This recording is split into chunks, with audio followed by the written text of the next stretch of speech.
كل محدثة بدعة وكل بدعة ضلالة وكل ضلالة في النار. أيها المسلمون، في أزمنة الفتن التي تموج بالناس يمنة ويسرة فتزعزع ثوابتهم وتخلخل عقائدهم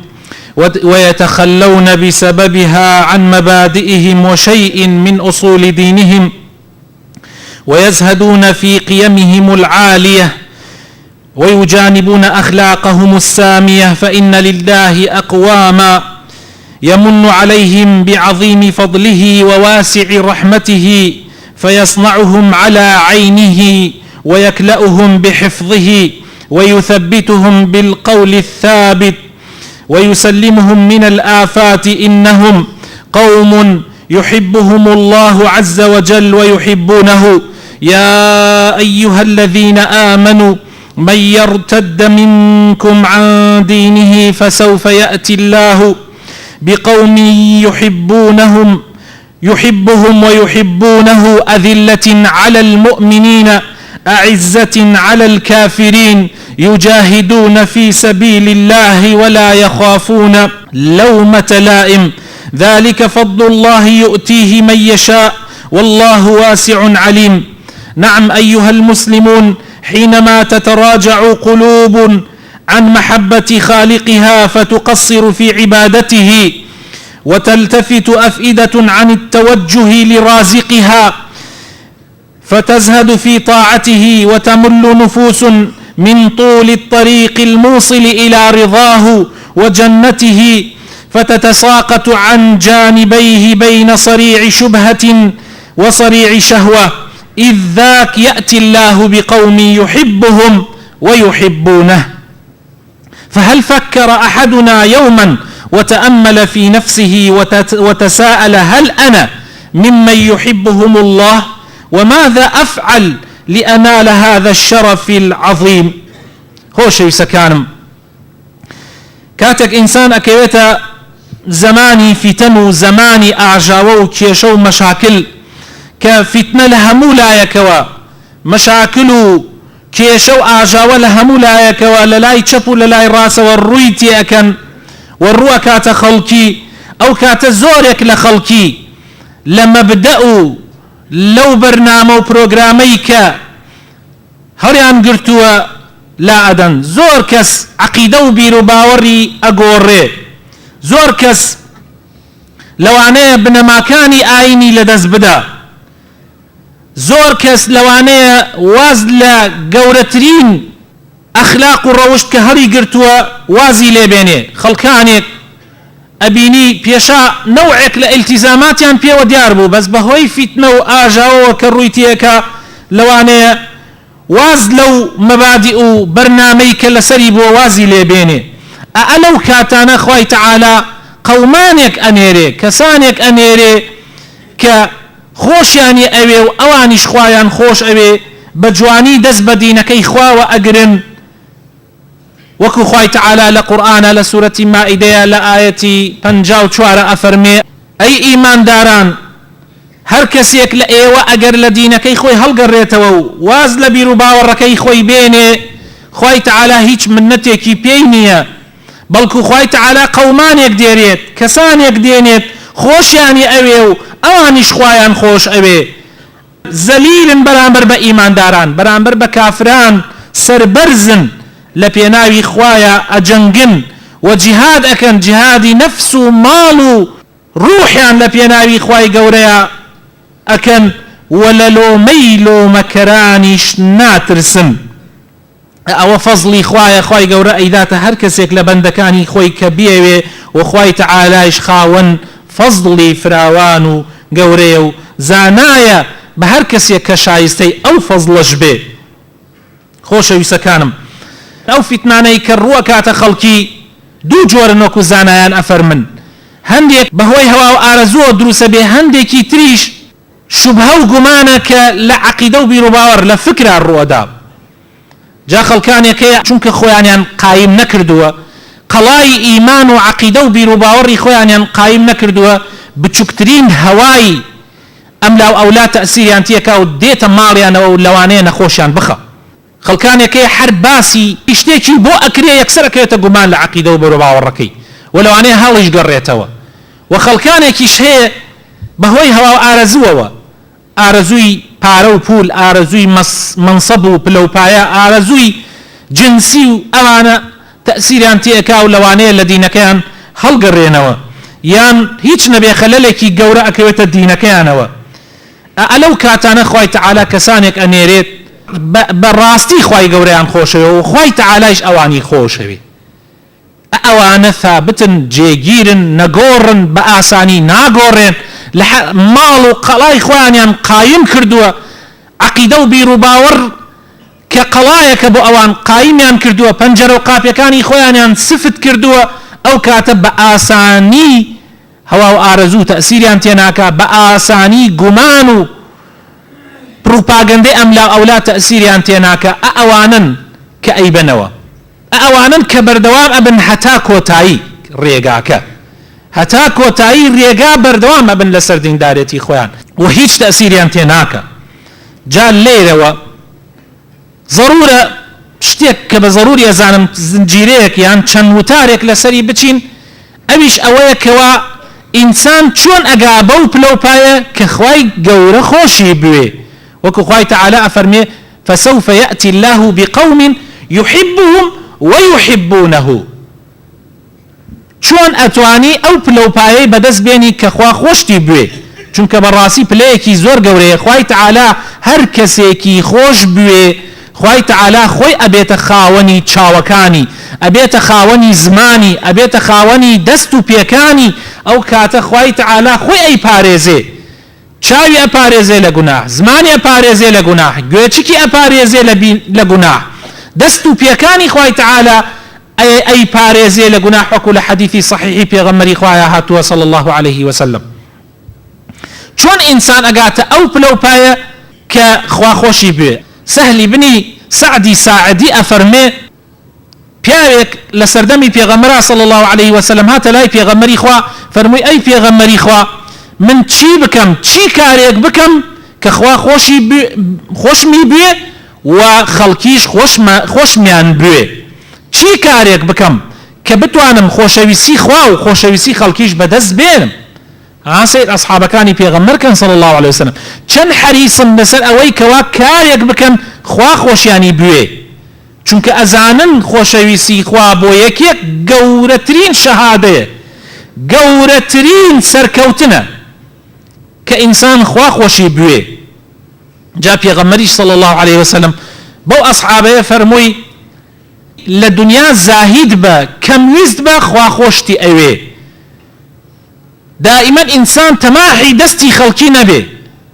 چاوی لە دەستی خەڵکی نەبێ خەڵکی خۆشیان ئەوێ کەوابوو ئێمە ئەبێ بگەڕێین چی سیفەتێلێک لە خۆمانە جێبەجێ بکەین خوا خۆشمانی ئەوێ و چی سیفەتێلێکیش خۆمانی لێ بپارێزین خوای تەعالا خۆشمانی ئەوێ یعنی هەندێک صفات هەیە ئەبێت یاتە هەبێت تا خوا خۆشتی بوێ و هەندێک صفاتیش هەیە ئەبێت لە خۆت بە دووری بگریت تا خوا خۆشتی بوێ من لە وتاری ئەمڕۆ باسی ئەو شتانە ئەکەم کە تیامانە هەبێ خوا خۆشمانی ئەوێ دەست بەوانە ئەکەین و پاشان کە ئەمانەمان تەواو کرد ئەمجا باسی ئەو صفاتانە ئەکەین کە ئەگەر تیامانە نەبێ خوا خۆشمانی ئەوێ لە هەر کەسێکە هەبێ خوا قینی لێیەتی خوا پەنامان بدە ئەو ئاەتەی کە خوێندمەوە و ئەو حەدیثەیشی کە باسم کرد هەندێک لەو صفاتانە باسەکە خوای تەعالا ئەفەرمێ ئەگەر ئێوە قەومێک بن لە دینەکەی خوا هەڵگەڕێنەوە خوای تەعالا کەسانێک دێنێ خۆشیانی ئەوێ صفاتیان چۆنە فسوف يأتي الله بقوم يحبهم ويحبونه صفاتەکانیان ئەوەیە کە زەلیلن بەرامبەر بە ئیمانداران ملکەچن لە بەرامبەر ئیماندار فیز ناکەنە سەر ئیماندارانە دژایەتی ئیمانداران ناکەن قینیان لە ئیمانداران نییە بەرامبەر لە هەمان کاتە بەرامبەر بە کافرەکان سەربەرزن تەسلیمی کافر نابن بیر و باوەڕەکەیان ناهێنە چۆکە لەبەر خاتری هیچ کافرێک هیچ بیر و باوەڕێک لە پێناوی خوایە ماڵ و نەفس و هەموو شتێک کە هەیەانە ئەی بەخشن يجاهدون في سبيل الله صفتێکی تریان لا يخافون لومة لائم لە لۆمەی لۆمەکەر ناترسن گوێ نادەن خەڵک چی ئەڵێ چی ناڵێ مهم ڕەزامەنی خوایە لایەن ئەوە گرنگە کە خوایان لێ ڕازی بێ خەڵک کێشە نییە خەڵک بە هەوا و ئارەزووی خۆی حکومەدا بۆیە ئیماندار نابێ قسەی خەڵکی تەسیری تێ بکە بەڵکو ئەبێ فەرمانی خوا و پێغەمبەرەکەی بەجێبێنێ پاشان لە حەدیثەکەیشا پێغەمبەر صلی الله علیه وسلم ئاماژەی بەوە کرد کەوا ئینسان لە دنیا کەمویست بێ خوا خۆشی ئەوێ ئەمانە هەندێک بوون لەوانە جا من لێرەوە لە یەکەمەوە دەستی پێ ئەەکەم کە محسنونە یەکێک لەوانەی لەو صفاتانەی کە لە ئێمەیە هەبێ خوا خۆشمانی ئەوێ ئیحسانە صفەتی ئیحسان خوای تەعالا لە پێنج شوێنە لە قورئانە ئاماژەی بەوە کردووە لە سوورەتی بەقەرە ئەفەرمێ وأنفقوا في سبيل الله ولا تلقوا بأيديكم إلى التهلكة وأحسنوا إن الله يحب المحسنين أول لوي لسورة آل عمران لآياتي 134 خواهي تعالى أفرمي الذين ينفقون في السراء والضراء والكاظمين الغيظ والعافين عن الناس والله يحب المحسنين خواه محسني خوشوي أوانيك أبخشن خواه محسني خوشوي ككات لخوشي ناخوشي أمان بخشندن قيني خوان أخونا ولا ناو دلي خوان برامبر بإيمان داران يعني إيمان داري غلطي كان برامبر بك لبر خاطري خوا أي خونا ولا ناو دلي خوانا ولا بردن برامبر بخلقي وخواي تعالى شاككاراني خوش أوي محسنيني خوش أوي لسورة آل عمران لآياتي 148 دوباره كانت خواي تعالى لنفس سورة أفرمي فآتاهم الله ثواب الدنيا وحسن ثواب الآخرة والله يحب المحسنين لسورة مائدة آياتي 16 خواي تعالى أفرمي فاعف عنهم واصفح إن الله يحب المحسنين أمش باسي أول لبردي أكا لآياتك تجي تأكيدي كل سري ولا سورة مائدة له آياتي نوتو سي خواهي تعالى أفرمي ثم اتقوا وآمنوا ثم اتقوا وأحسنوا والله يحب المحسنين كوابون القرآن لبين شونا خواهي تعالى أفرمي لسورة بقرة لسورة آل عمران لسورة مائدة خواهي تعالى أفرمي خواهي قورا محسن وشاكا كاري خوش أبي محسن كي زانايان لتعريف محسنة إحسان أفرمن إحسان أويا إتقان الشيء وإتمامه أويا اشتيك تقرد دز بجواني بيت سر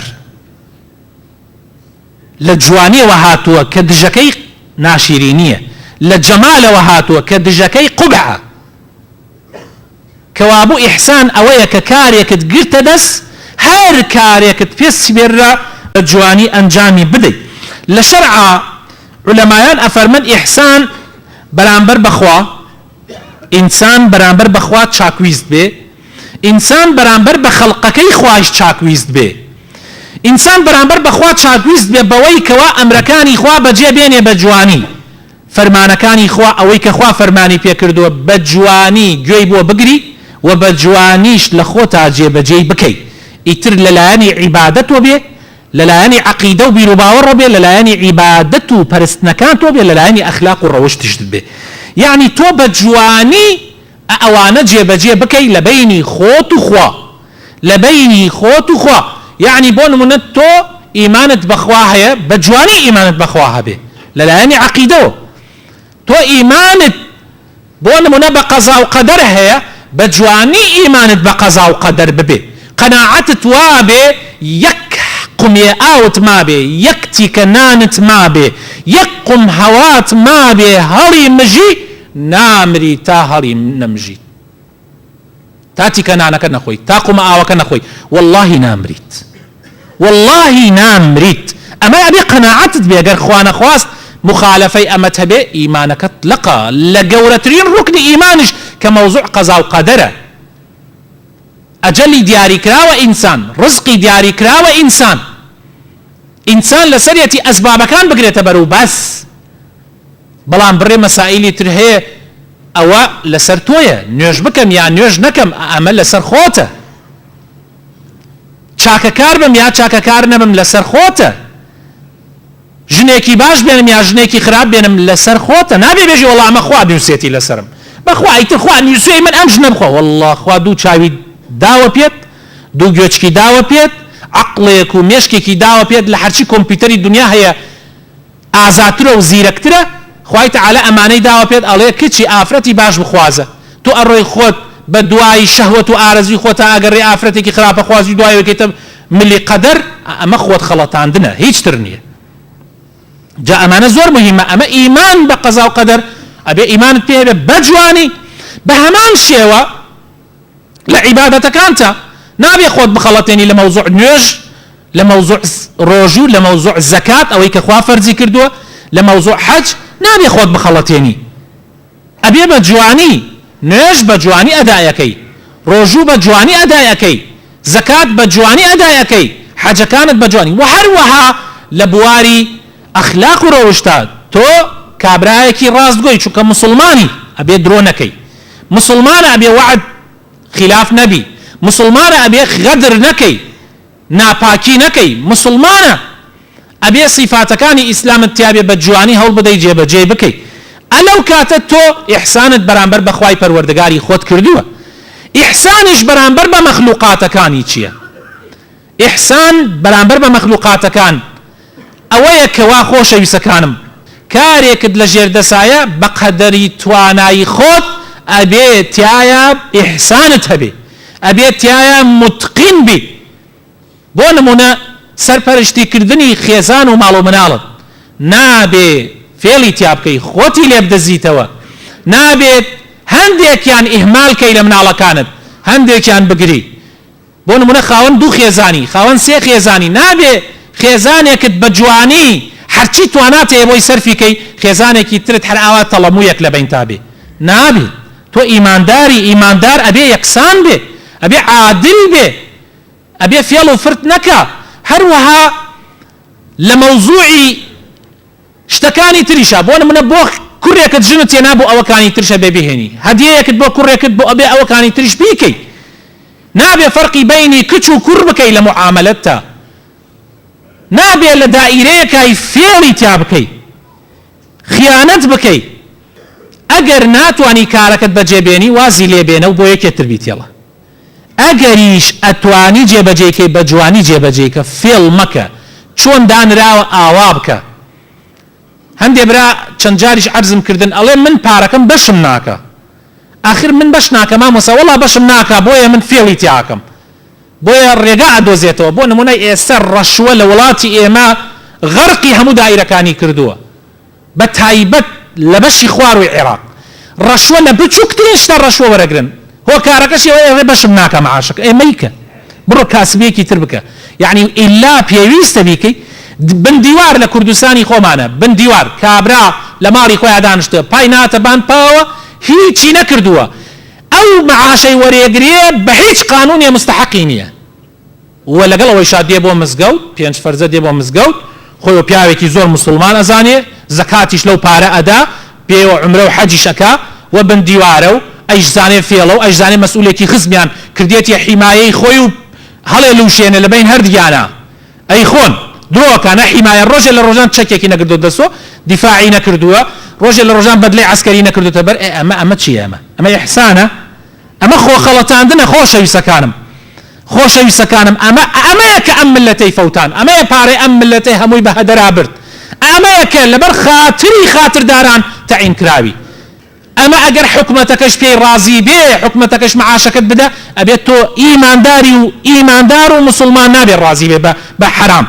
نابێ حرام بخوا و هەروەها لە دەیەها شوێنی ترە لە دەیەها شتی ترە تۆ کاتێ محسنی ئەگەر ئەمانە هەر هەمووی جێبەجێ بکەی لە خۆتە ئەو کاتە بەری ئەوە ئەکەوی لە عیبادەتتا لە عەقیدەتتا لە ئەخلاقتا لەگەڵ خوایە مەزبوط بی و لە معاملەی ڕۆژانەتیشا لەگەڵ خەڵکی خوا لەگەڵ عیبادی خوا لە ئەخلاق و ڕەوشتا بەرامبەریان لە معاملە و کاسبی و پارە دەرکردن و هەموو شتێک لەگەڵ ماڵ و مناڵی خۆتا لەگەڵ خزم و دۆستی خۆتا لەگەڵ خەڵکا بەعام تۆ کەسێکی ڕاست بی ئاوا وەک مستەرە ڕاست بی ئەو کاتەبەری ئەوانە ئەکەوی کە والله يحب المحسنين خوای گەورە چاکەکارانی خۆشەوێ بەڵام ئەگەر فێڵێ بکەی لەمانە والله بەری ئەوانە نەکەوی کە خوای تەعالە خۆشانی ئەوێ أما يكيك لو صفاتاني كخواي تعالى لبين شوني قرآن فرمي والله يحب المحسنين حزم كرد دانا آوابو شوازع عرستانيا كم إن شاء الله تالا خومانا بزانم آية إيما بري أمانا أكوين يعني برسالك لخومان بيكين كان يعني بري إيما أكوين بزانم خوا خوشماني بيوي يعني لو أنيش كسانيا كبن لنا أم مجلسة هرها مصفات كان كباسيا كين بريان بكوي لهمونا يكو خوا خوشياني بيوي بلان بپی چاوانا كيشو أبي بين خومانا كي خاو خلجيه كي لعقيدة وبيرو باوريا اگر علي نازانم برو پرسیارکە ئەمڕۆ هیچ ئەوەنەی فێربوون ئاسان نییە لە لای مامۆسایەکی ئاینی لە تەلەڤیزۆنەکان لە ڕادیۆکان لە حتا لە ئەنتەرنێت ئەنواع وەسائلەیە بۆ فێربوونت نازانم ناخواتەوە داواکارم خۆی گەورە بخاتن ناوەجوانەکانی خۆی ڕەحمان پێ بکە هیدایەتمان بدە نوری ئیمان بخاتە دڵەکانمانەوە عەفومان بکە لە هەموو ڕێگایەکی خراپ بە دوورمان بگرێ يا ربي خويا شفاي نخوش كان من بدي بتايبتي اوانيك وحزكا اسم من دعاء خير يعني بكم دعاء يا ربي خويا شفاي خويا بدي وشفاي كسكاريشان بدي يا ربي خويا اصلاحي حال من بكي يا ربي خويا ولات من باريزراو بكي يا ربي خويا لو كسان من بجري كمحسن كتشاككارن يا ربي خويا هدايت من بدي اگر خراب بكاريشين خويا هدايت من بدي بو چاككاري اگر غلطيك ماني خويا بو ماني راس كيتوا يا ربي خويا لتوبكاران من حساب بكي يا ربي خويا بو خاتنا وجوانكاني خوت لباراني رحمة نمان قريتوا يا ربي خويا بركة برجيني تسر كردستانا يا ربي خير وخوشي برجيني تسر ولات مانا يا ربي امن آسايش بالبكيش بسر ولات مانا وبسر همو ولاتاني جهانا يا ربي خويا هركسي ايوه ام دنيايتك بداو ام عرزي توتيك بداو ام خلق بفوتيني خويا لناي بري بدردي خويا ومشغولي بكي آمين آمين.